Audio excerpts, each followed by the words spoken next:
One of the guys in my college dorm has an obsession with Asian women, and his increasingly creepy behavior toward me is scaring me. Posted by u/FrostyDepth. I, teen F, recently started college. I was super nervous but excited about moving into the dorms and leaving home. My parents and brother came to help me move in and see me off. The dorm building looks amazing. It's one of the newer ones near campus, so it's a modern building, and all the decor is fresh. It's really beautiful. Moving in went fine, there were a few tears, but it was okay. I was super excited to start a new chapter in my life.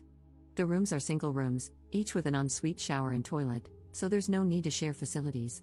The kitchen is shared, as is a common room area with a TV and sofas. It's shared between 8 people, and we found out it was 5 girls and 3 guys sharing those areas. I met everyone while moving in, and everyone seemed friendly and just as nervous as me.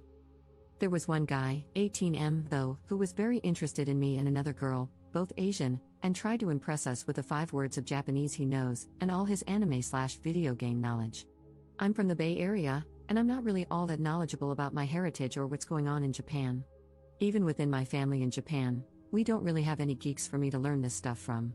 I brushed that off, as it's not the first time this has happened.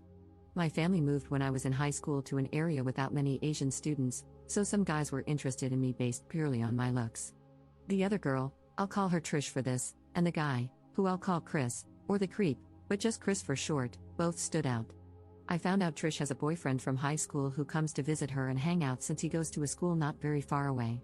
Chris also found this out, as Trish told me he'd been talking to her in the common room. When her boyfriend visited, Chris seemed to lose a lot of interest in her. I didn't talk much to the other 2 guys, but they seemed nice. They told everyone in the dorm about a party on another floor that they were inviting us to. I talked to some of the other girls and Trish, and everyone gets along, which was something I was worried about before coming to college, especially after hearing roommate horror stories. But on to my horror story. Chris also came to that party and pretty much followed me around all night. We spoke a little, but he mostly just seemed to hover around wherever I was, watching me. After I left, he walked back to the dorm with me and another girl who wasn't feeling well. I'd had enough of the party, so I said I'd walk her back, and Chris invited himself to come too. He pretty much ignored her and started asking me questions about boyfriends and if my parents would only let me date Asian boys. What the actual F? Anyway, since the first week of moving in, anytime I'm in the kitchen or common areas, he's there. The only time I get a break is when he has classes, but I don't think he goes to all of them, and he's talking about changing one of them to one of my classes. I've made some other friends and have been eating with them a lot recently. He's even started showing up in the areas where we eat. You could argue it's a coincidence because it's a popular spot for students, but it feels like he's been spying on me. My room has a lock, at least, so he can't come in here, though that hasn't stopped him from trying. One time, I went to the kitchen to get some snacks I had in the fridge that I could heat up and eat while doing some work. He was in the kitchen doing his work and started talking to me. I waited for my food to cook and kind of talked to him a bit. Then he vanished from the kitchen, and by the time I turned around and went back to my room, he was standing in there, just looking around and complimenting my room. I got really angry and told him to leave, and he just kind of laughed and left. One of the guys who also lives in the dorm sighed and asked if I was okay. I just said it was fine and locked my door. The most recent thing is that I started finding poems slid under my door. It's obvious who it is, and after I told Trish, she and some other girls asked him, but he denied it. After that happened, I found a new poem each day, and they keep getting progressively worse. He's also been telling people that he told his parents about me, and apparently his dad said we'd make a nice couple. He even said he has pictures of me on his phone that I don't know about. This person has no social skills and no concept of boundaries. Yesterday, I had coffee with a guy from my classes as we were discussing some things we needed to read and where to get the books cheap. I guess Chris saw us because he later asked me who the guy was, and I told him it was none of his business. This seemed to make him mad, as he left the common room and went to his room. I was told later that he came out and was pacing in the hallway near my room. I'm supposed to meet the same guy again soon, as he invited me out, and he was nice enough to help me, so I said I'd buy him lunch today. I feel uncomfortable that Chris will be watching me again, and I don't feel safe when he's around me in the dorm. I wonder if he'll eventually get the message and go away or if this will continue. If he does keep following me around the dorm, asking awkward questions, posting stuff under my door, and so on, I'm not sure what I should do about it. He's technically not violated any rules by being where I am, and it's also his kitchen and common area, so I can't make him leave or tell him when he can be there. I just don't think he should get away with this, though. Relevant comments. Commenter. He's definitely into you. It doesn't matter that he hasn't broken any rules, He shouldn't be making you feel uncomfortable in your own dorm. You should explicitly turn him down. Chris, I'm not interested in dating you, and speak to your RA, CA, or whatever your college calls it.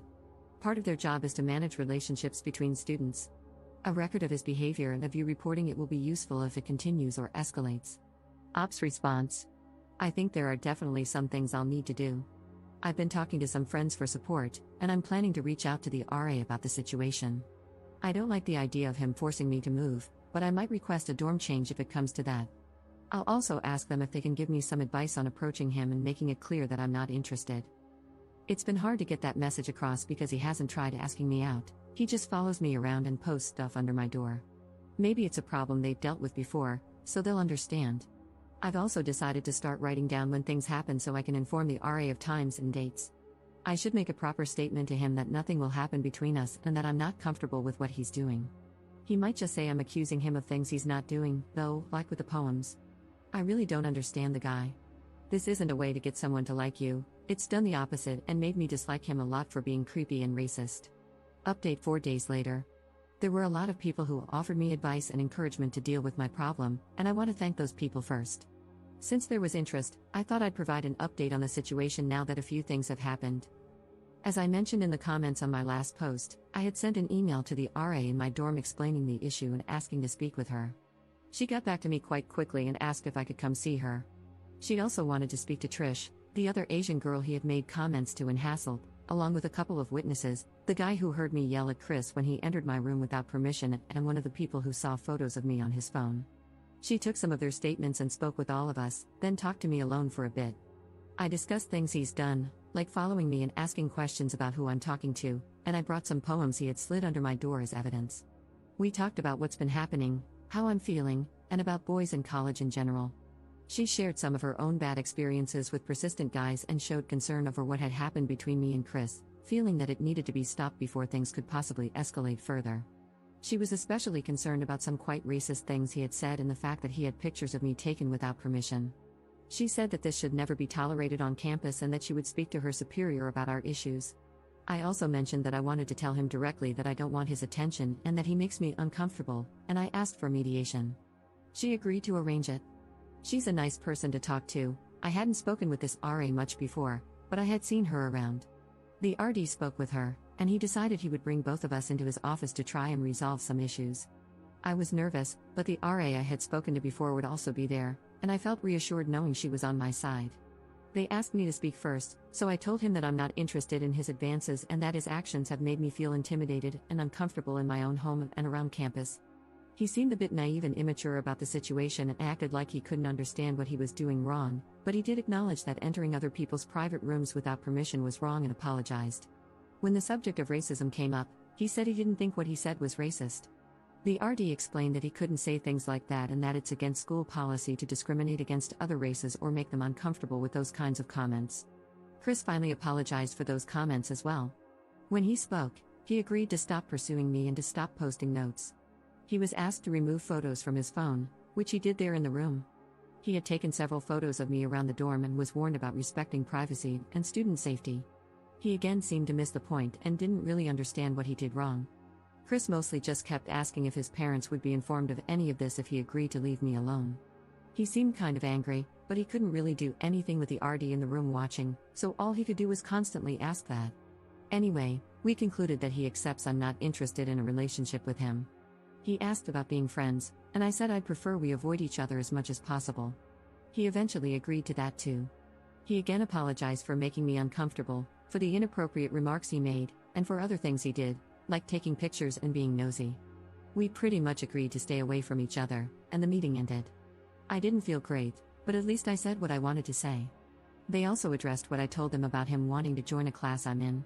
They asked if he'd applied to switch to that class yet, and he said he hadn't. They said that if he did, they would talk to him and make sure we were placed in different classes. After that, the RA spoke to me alone.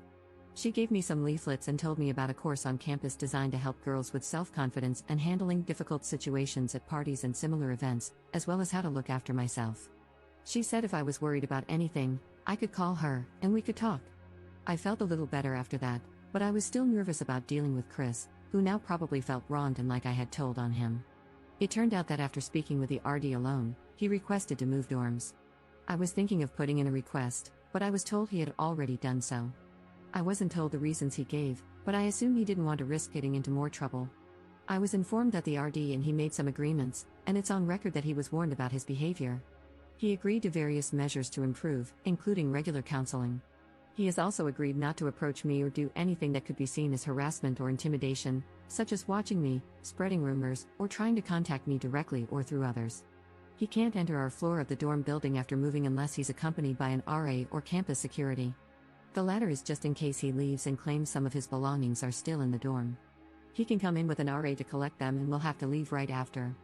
They'll be there to ensure he doesn't use it as an excuse to cause trouble.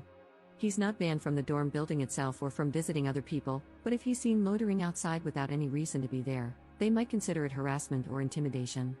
He also agreed to never do anything like follow students around, post notes, enter private rooms, make racist comments, and so on. If he breaks any of these agreements, he'll likely face some form of disciplinary action. He's being given a chance to behave himself. The RA mentioned they'd prefer not to simply punish students but to work with them, hoping he can build more positive relationships with others. I'm not 100% happy with him just being warned, but at least he's agreed to leave the dorm. The new building he's in is about a 15-minute walk away, so there's no real reason for him to come here since it's out of the way. He spent one last night in the same dorm, and we both stayed in our rooms, avoiding any interaction. They found a space for him pretty quickly and helped him move the next day, and that was it. He didn't come back to collect anything else, and I haven't seen him since he carried his stuff out of the dorm yesterday. I hope he listens to the warning and sticks to what he agreed to. I want to enjoy myself on campus again without worrying about what he might do. I didn't see him as dangerous, but you never really know. I hope this is the end of the issue so I can move on from this very stupid person.